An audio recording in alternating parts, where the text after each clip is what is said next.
through the impact on the reinsurance industry. What is the sort of ripple effect likely to look like in terms of the fallout from the Suez Canal blockage? Yes, good morning, and thank you for having me. So when you look at the different types of claims that would arise as a consequence of this blockage, we have on the one side property-related damages done to the ship and also the cost for salvaging. This will probably be, in the end, will come up with a double-digit euro million or dollar million amount.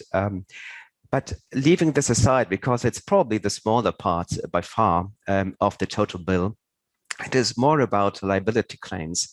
As you can imagine, there have been delays, so disruption to supply chains, possibly business interruption in factories in Asia and Europe as a consequence of that. And there's also perishable goods that might have gone waste. So these things probably are more will be far more higher than the property side. And then the question arises, who is liable for that? So the investigation that will then try to find out what the reasons were for this blockage, it might also then lead to the ones that need to come up and pay indemnities.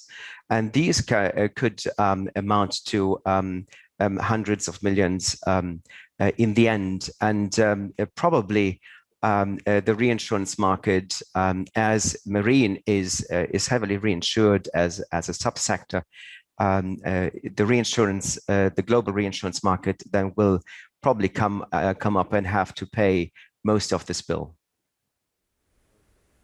And when it comes to the magnitude of the bills that are likely to hit the reinsurance industry, just try to contextualize it for us. Is it going to be so severe that the credit profiles of some of these reinsurers are at risk?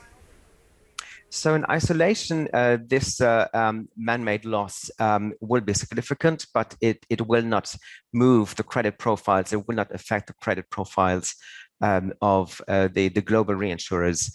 Just to give you a context, when we think about larger events like a hurricane, for example, or also the coronavirus pandemic, they created losses that were many times as high as the ones that we expect from this blocked Suez Canal event. However, having said this, when you think about what's already happened and what's already on the plate for the reinsurers to digest since the beginning of this year, it is certainly something that is unwelcome.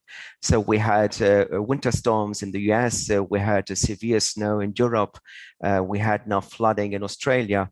And so this means that the frequency of these medium-sized catastrophe events increases, and so adds to the bill that the reinsurance industry has to pay. And that comes after a couple of years where the industry was not able to earn its cost of capital.